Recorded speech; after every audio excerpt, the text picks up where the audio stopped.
Everybody, it's Pandy, and I'm playing World of Tanks. This is going to be a special Monday video featuring the first impressions of the newest tanks coming to World of Tanks from the test server. This by any means is not an official review on each tank since they are still in beta testing, but basically a Pandy first impression and preview into what is coming out in the near future. As you guys are already seeing, the very first tank is going to be the E-50 Awesome. The E-50M is basically E-50 with some firepower. This tank just remains as the sniper that it always has been from long range, and it just moves quickly. It has a little more legs to it, and it retains the decent armor against most tier 9 guns that happen to be out there. It doesn't come with the tier 10 armor like the tier 10 heavies do. That's going to be their niche, is heavy armor with the turret, but when it comes to firepower and mobility, it's able to take on tier 10s like nothing else. One of the things that I noticed with the E-50M is that it comes with a decent gun depression, and it's able to engage targets from the haul down type position at very long range. So this makes it very capable of engaging targets from behind hills without risking itself to artillery or tank fire. The E-50 is what I expected, and I love it. Hopefully I'll be getting it as quickly as possible. I can't get enough of it from the test server. I just simply love it. I'm actually getting the scratches just from not playing it. I love it. Oh, yeah. Yeah, I love it. Now, speaking of stuff that I love right out of the bat, the T-62A, I would have to say, is the best tier 10 medium out there, and that's not because of the Russian bias. The Patton and the E-50 are very capable tanks. Even though I haven't tried the Patton yet, it's very capable. I've gotten killed by plenty of those. They're all well balanced within their aspects, but the T-62 is basically a brawler. I love this damn thing. It's Now, fair warning out there, I foresee this tank getting some nerfs before the patch goes live, and this still doesn't mean it's impossible to kill on the test server. It's just, it's a little too powerful, at least in my opinion. Unlike the E-50, where it comes with a high pin, high damage gun, the T-62 comes with a fast loading, lower damage gun, a lot like what we see on the T-110. I don't have any mods right now, but if I had to ponder a guess, it's like a 6 or 7 second reload rate with about 250 to 350 points of damage per shot. So the mobility is second to none, the armor is decent, and it's really good overall. The thing that it really has issues with, or at least that I noticed, is that it has a better chance of getting caught on fire compared to the rest tier 10 mediums. It also suffers from a weaker ammo rack since it is a Russian tank, of course, you know. The one other thing that I want to mention about this tank is it doesn't have great gun depression like the E-50 does. It just, you're not expecting to be able to sit behind hills and being able to fire at targets down the hill. So you got to be ready to be able to sit on top of that hill to put fire out there, or at least maneuver and get into a position when you can shoot them when you're flat with the target. So yeah, around from that, it's a great tank. This tank is most likely going to be the first one that I purchase in regards to just tier 10s in general. I might get the Patton also just because I have more experience with the Patton, like, literally more experience. We'll see how it works out. I think this one's going to be the one I'm going to get first. We'll see. We'll see how it plays out. We'll see how it plays out.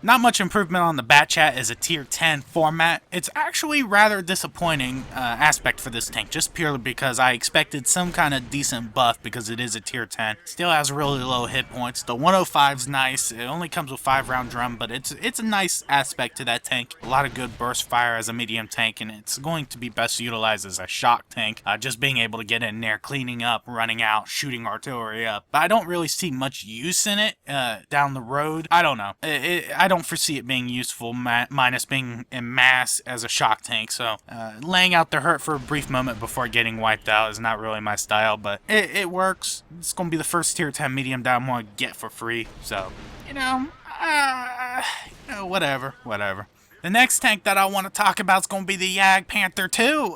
Oh, now this tank is researchable between the Jagdpanther and the Jagdtiger. The 30, in theory, can be skipped over completely in the tech tree by this method, but I don't plan on using this tank anytime soon. I don't plan on picking it up, but I think I've been impressed enough just by the sheer epic of this tank on the test server that I might pick it up for champion tank companies down the road. To give you guys an idea, take the Panther II, add a classmate, 12.8 centimeter your main gun, and this is what you got, the Jagdpanther II. It's a beast, and basically, in my overall impression, this is a bastard child between the 30 and the Panther II, which is good. Just keep in mind that it doesn't come with the armor like a 30 does or anything like that, but the slope should more than make it up for it when you're facing off against tier 6 targets. So, you know, I love the sumbitch. I just love it. I love it. The next tank is the Super Pershing. Oh, now this is a cool tank, and it does rack up the credits and manage to take names within its own tier set. The tank can take some wicked shots from tier 10s like nothing else with that spaced armor in the front, and from a hull down type position, it is damn near impossible to kill this sumbitch. You gotta flank it. Now, compared to the Type 59, it does have not as good firepower. It's comparable firepower, to be honest, in regards to like mobility, damage, etc., and reload rate. The mobility is bad. I don't like the mobility, and the side armor is terrible too, but when it comes to the frontal armor, that is the main strength of this tank, and it tends to do pretty decent in those type of fights. I think Wargaming learns from its lessons of putting a too powerful of a medium tank, premium tank out there, just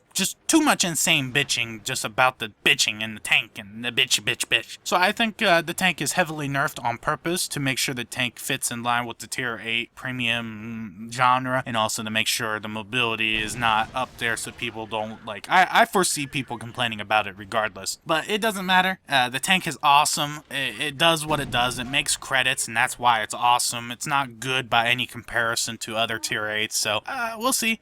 You know, if I had to say, in theory, that it's a buy or no buy, I would say buy. I'm gonna buy it, so I would say a buy.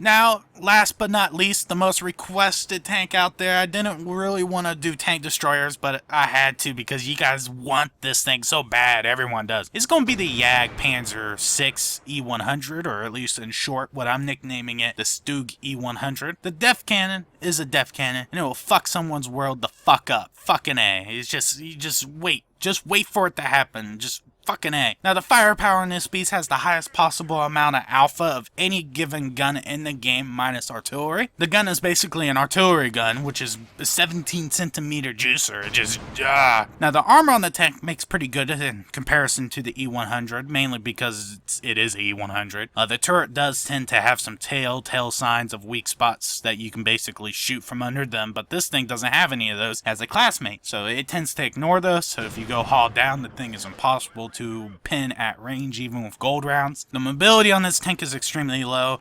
You can kind of put it in the same class as a T-95 as a base defense, and it's not really geared for assaulting targets. It does get to A to B like an E-100, but not as quick. That def cannon is simply more than enough though to make me want to purchase this tank right off the bat, but I don't want to. I want to get something that's going to be competitive in Clan Wars right off the bat, so we'll see. This will be a tank that I will purchase down the road, and I don't know. We'll see. So this is it. This is my first impressions of the tanks that I happen to be interested on the test server and trying them out. I might end up trying the patent out before anything too long, but I don't know if I'm going to actually take video of it. This is just what I managed to gather up in about 2 days, so hopefully you guys like it. I want to thank Dave and my dad for letting me use their accounts to film these tanks because, you know, my account's all fucked up and I have a European Union account which I never logged into, so all my test server shit is all fucked up, so I might have to start playing on the European Union server.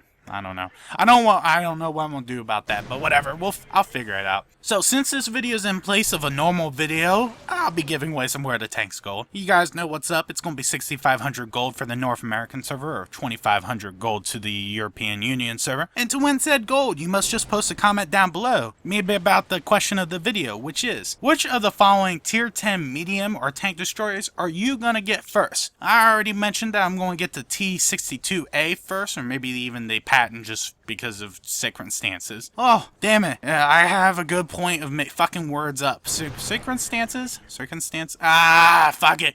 Even though I didn't get to test it, I might get the patent just because I'm a patent type of guy, so. We'll find out. So, I appreciate you guys watching. I am Pandy, and good hunting.